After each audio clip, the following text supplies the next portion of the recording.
Merienda is ready. Hi guys, day off pala ni Mr. ngayon, kaya pinagluto ko siya ng merienda. Sana all. Dahil busy siya lagi sa work, kaya tuwing off niya na lang kami nakakapag-bonding. Magluluto pala ako ng pansit canton, para sa merienda namin. At lulutuin ko to sa loob lamang ng 1 minute and 30 seconds. Reels pa more. Ayan, tapos ko na i-ready ang mga ingredients. Una kong niluto ang chicken balls. Sunod ay naggisa na ako ng sibuyas at bawang. Yeah, boy. Sunod ay ang karne ng manok. Pagkatapos nilagay ko na din ang carrots at baguio beans.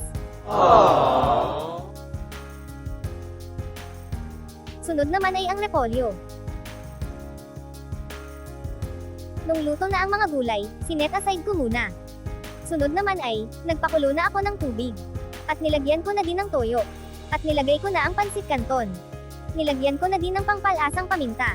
Sunod ay nilagay ko na din ang mga gulay na lahok. Ayan na nga, paluto na po ang ating merienda. Guys, merienda is served with tinapay and mango shake. Kaya hanggang dito na lang for today's video. Salamat po sa panonood. Kain po tayo.